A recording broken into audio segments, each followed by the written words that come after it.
Hi everyone, welcome to prepare करो। अब से कैट के लिए 7 डेज बचे हुए हैं। इन 7 डेज का प्रॉपर यूटिलाइजेशन हमें करना होगा।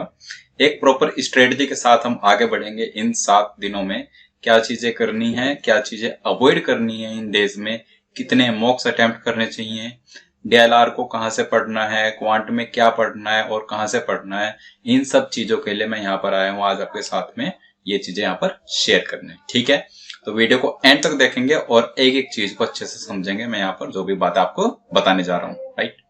तो ये जो भी टाइम पीरियड है, इसमें आपको बहुत सारी चीजें आपके मन में चल रही होंगी, बहुत सारा कंफ्यूजन आ रहा होगा। आपका मन कर रहा होगा कि मैं ये भी कर लूं, मैं वो भी कर लूं, या फिर ये भी छूट जाएगा, ये छूट रहा है, या बहुत सारी चीजें ऐसी चल रही होंगी। तो मेरा सबसे पहला आपसे आपको एडवाइस यही है कि आप अपना आप को ओवरबर्डन ना करें इन डेज में। Do not overburden yourself. आप अगर ये रखोगे मन में कि मैं बहुत सारा कुछ पढ़ लूं 7 दिन के अंदर अंदर, तो बहुत वहां पर इश्यूज आपको होंगे, आप चीजें रिकॉल नहीं कर पाएंगे। ठीक है, तो थिंग इज लाइक कि जितना आपने अभी तक पढ़ा हुआ है वो आपके बहुत अच्छा वहां पर काम आने वाला है। तो अगले 7 दिनों में उन चीजों को रिटेन करना है। हमें कुछ नई चीजें अपने आप में इंट्रोड्यूस नहीं करनी है अपने माइंड में। हमें जो चीजें ऑलरेडी हमने पढ़ ली हैं उनको कैसे रिटेन कर पाए एग्जाम डे में, तो उसकी स्ट्रेटजी होनी चाहिए। तो अपने आप को बिल्कुल ओवरबर्डन नहीं करना है। It's time to relax. जितना आप अपने मन को रिलैक्स रखोगे, जितना माइंड को रिलैक्स रखोगे, उतना वो वहां पर एफिशिएंटली वर्क कर पाएगा एग्जाम डे पर। ठीक है, तो बहुत आसान से, बहुत रेस्ट के साथ, बहुत अच्छे से ध्यान रख करके चीजें हमें करनी है। बिल्कुल ओवरबर्डन नहीं होने देना।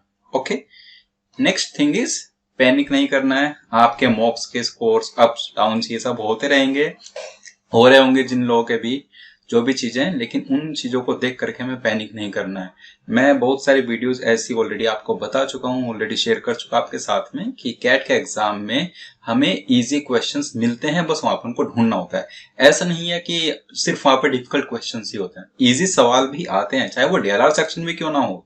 क्वांट में तो बहुत सारे क्वेश्चंस इजी आ जाते हैं, डीएलआर में भी इजी सेट्स आपको मिल जाते हैं, बस उनको आइडेंटिफाई करना होता है ना। तो पैनिक नहीं करना है मॉक स्कोर से या जो भी अभी चल रहा है। ठीक है, ये अप्स एंड डाउन्स इन सबको ध्यान से हटाओ, ये वहां पर आपको काम नहीं आने वाला। बेसिकली जो चीजें काम आएगी उनको माइंड में रखो। जो आपने पढ़ाई की है अभी तक, जितने मॉक्स आपने एनालिसिस किए हैं, जितना आपने उनसे समझा है, जो कॉन्सेप्ट आपने बिल्डअप किए, उनको ध्यान रखो। फालतू की चीजों पे टाइम वेस्ट मत करो, उनको बिल्कुल मत सोचो। सिंपल। ठीक है, सिर्फ 2 CAT level mocks next 7 days में, उससे ज्यादा नहीं। सिर्फ 2 कैट लेवल मॉक्स, उनको ट्रीट करो एक्चुअल कैट एग्जाम। ओके, उसी स्ट्रेटजी के साथ उन मॉक्स को अटेम्प्ट करो। ओके, और देखो कि आप वहां पर कहां अच्छा परफॉर्म कर रहे हो। अब वो टाइम नहीं देखना है हमें कि कहां पर हमारा परफॉर्मेंस कम हुआ, हमें देखना है कहां पर अच्छा हम परफॉर्म कर रहे हैं। ओके, जहां पर अच्छा परफॉर्म कर रहे हैं उन चीजों पर थोड़ा सा और वर्क करो और उसमें बहुत अच्छा परफॉर्म करने की कोशिश करेंगे एग्जाम डे पर। सिंपल।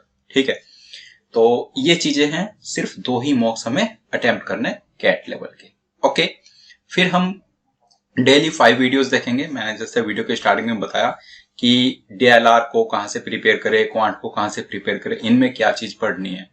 तो डेली 5 वीडियोस देखो। 75 डेज हार्ड चैलेंज जो प्लेलिस्ट है इस चैनल पर, पूरी प्लेलिस्ट मैंने क्रिएट की हुई है, उसमें अभी तक 86 वीडियोस अपलोड हो चुका है टोटल, और आने वाले 5-7 डेज में 7 वीडियोस और वहां पर आप एक्सपेक्ट कर सकते हैं। तो अराउंड 90 वीडियोस होंगे टोटल, 90 डीएलआर के सेट्स। तो मैं बता दूं, इस प्लेलिस्ट में मैं कैट प्रीवियस ईयर के सेट्स भी कराता हूं, और जो कैट के एक्चुअल लेवल के, जो कैट लेवल के एक्चुअल सेट्स हैं, उनको भी मैं वीडियो वहां पर प्रोवाइड करता हूं, उनके सॉल्यूशंस भी। ठीक है, तो आप ऐसा करना कि आप स्टार्टिंग के, जैसे अभी 7 डेज बचे हुए हैं, तो 7 डेज में अगर आप डेली 5 वीडियोस देखते हो, तो मैं अराउंड 30 मान के चलता हूँ। इंस्टेड ऑफ 35 मैं 30 मानकर चल रहा हूँ। तो वो 30 वीडियोस आप ऐसे देखो कि स्टार्टिंग के 1 से 15, ओके, इस प्ले लिस्ट में 1 से लेकर 15 तक, डे 1 से डे 15 की वीडियोस देख लो, और फिर आप स्टार्ट कर दो डे 70 से ऑनवर्ड्स, 70, 71, 72, 73, 74, 75, इस टाइप से। तो फर्स्ट 15, लास्ट 15, कुछ इस टाइप का मैं कहना चाह रहा हूं आपको। ओके, क्योंकि इनमें ज्यादातर वीडियोस कैट प्रीवियस ईयर के हैं। ओके, बीच में भी हैं, लेकिन ये स्पेसिफिक एरियाज हैं इस प्लेलिस्ट के जहां पर कैट प्रीवियस के वीडियोस है। तो ये आप देखो अच्छे से, डेली 5 वीडियोस, उनको समझो, अप्रोचेज समझो। वो अप्रोच समझना ज्यादा इंपॉर्टेंट है, क्योंकि काम तो वही आने वाला है।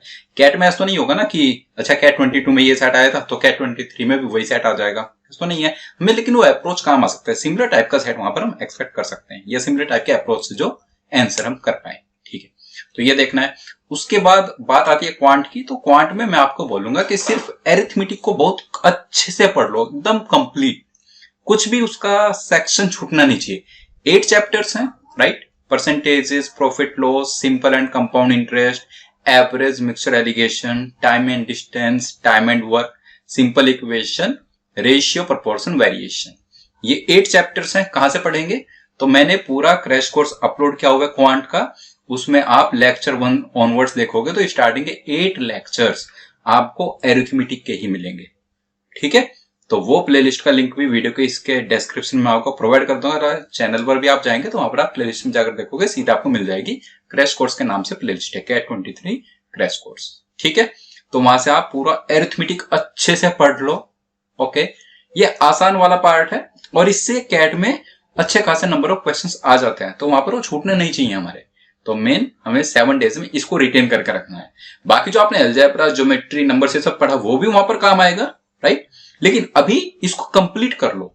एक सेक्शन तो कंप्लीट करना बनता है ना 7 डेज में, तो इसको आप कंप्लीट कर लो अभी। ठीक है, हर एक चीज के पीछे भागोगे तो वहां पर बहुत सारी चीजें छूटने के चांसेस हैं। ठीक है, तो हमें वो नहीं होने देना है। एक चीज से स्टिक रहेंगे, उसको कंप्लीट करेंगे बेसिकली।